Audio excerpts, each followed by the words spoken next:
मेरे वचन उन्हीं के लिए हैं जो जागना चाहते हैं, जो आनंदित होना चाहते हैं। प्रश्न आया है, जीवन में हर तरफ दुख क्यों है? बताना चाहूंगा, इसका मूल कारण है तुम्हारी बेहोशी, तुम्हारी निद्रा। और तुम्हारे दुख का एक कारण यह भी है, तुमने जीवन को बहुत गंभीर बना रखा है, जगत को बहुत गंभीरता से लिया है। दुख अति गंभीरता का परिणाम है।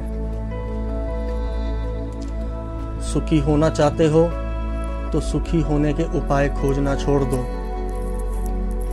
उत्सव मनाने वाला चित्त ही सुखी हो सकता है। पूरे जीवन को एक लीला, एक नाटक, एक कहानी की तरह लो। उत्सव की प्रतीक्षा मत करो, हर क्षण को उत्सव में बदल डालो, हर पल को जी लो, आनंद में डूब जाओ। जो व्यक्ति आनंद के अनुभव को जान लेता है, फिर उसे बड़े से बड़ा दुख विचलित नहीं कर सकता, क्योंकि फिर वह अपने में जीता है, अपनी गहराइयों में जीता है, अपने भीतर जीता है। वह खुद आनंद स्वरूप हो जाता है। फिर कोई दुख नहीं, कोई आशा नहीं।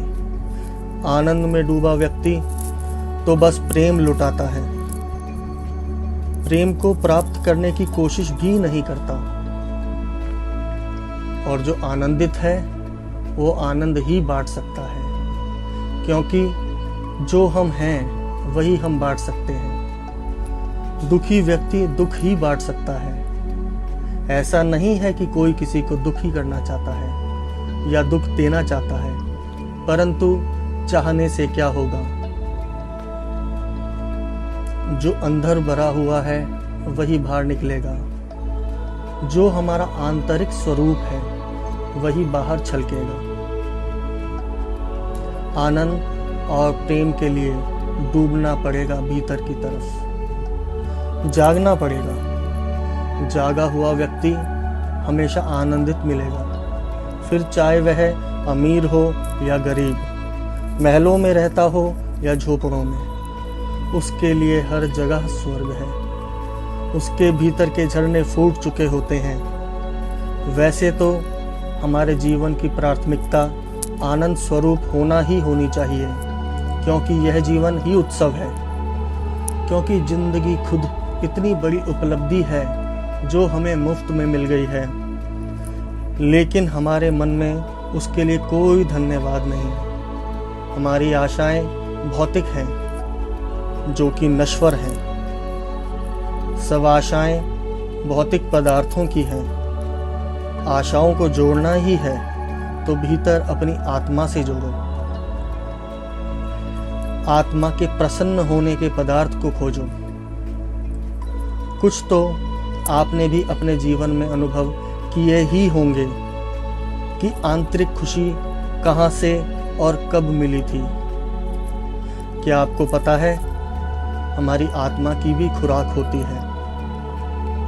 आत्मा की खुराक है संगीत, म्यूजिक, खुशबू, फ्रेग्रेंस, प्रेम, लव, ध्यान, मेडिटेशन। जब जब आप इन सब में डूबोगे, यह बात जान लेना कि यह आपका मूल स्वरूप है, आनंद स्वरूप। इसके अलावा जीवन बस वासनाओं में ही घिरा रहता है। आत्मा को भी तो तृप्त करो। संगीत सुनो, चाहे कोई भी। संगीत में डूबना भी एक साधना ही है। संगीत में खो जाओ। संगीत आपको खुशी के गुजरे हुए पलों में ले जाता है, एक विशेष आयु में ले जाता है, प्रफुल्लित करता है। मानो आपने कोई संगीत 16 वर्ष की आयु में सुना था।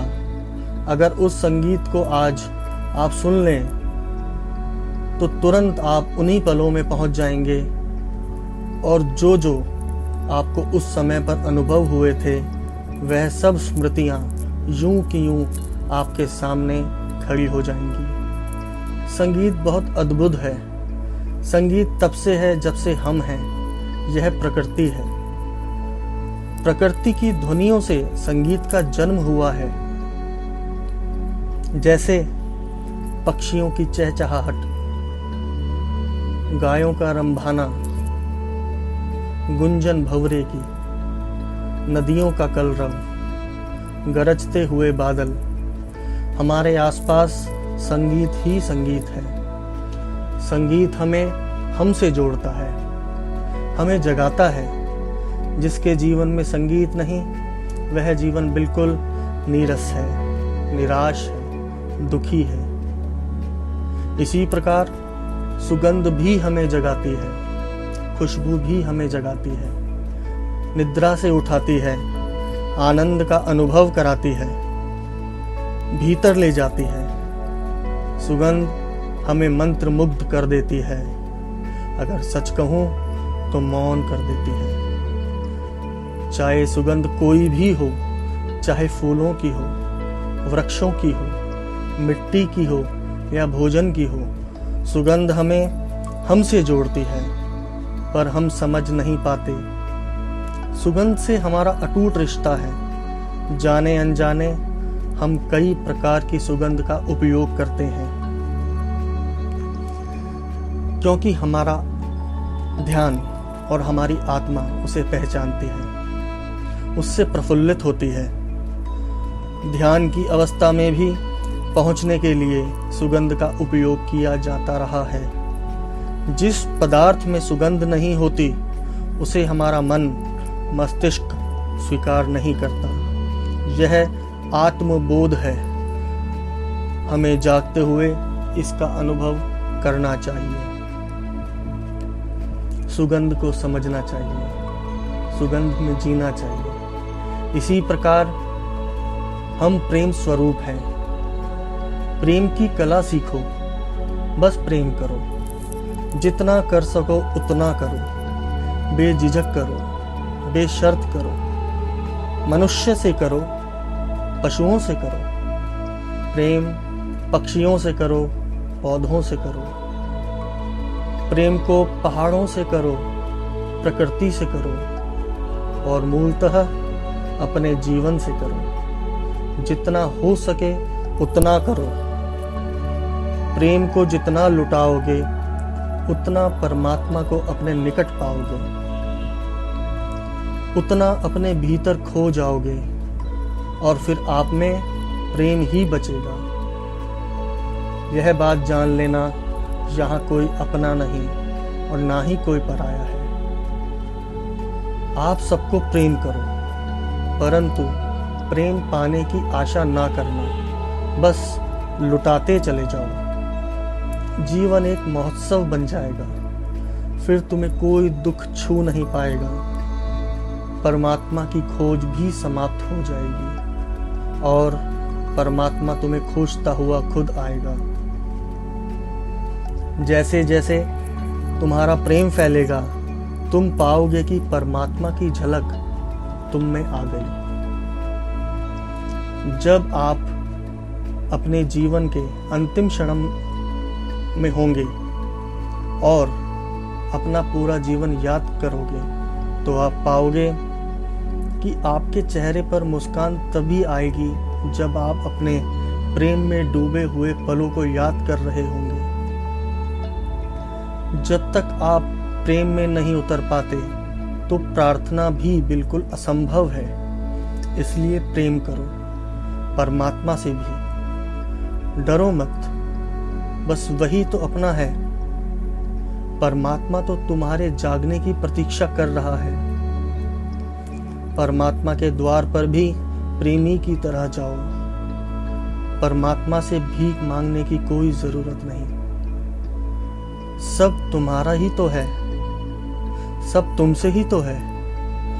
उसने तो तुम्हें सम्राट बनाया है, पर लोग भीख मांगने में ही राजी हैं। प्रेम स्वरूप हो जाओ। प्रेम परमात्मा का ही स्वरूप है।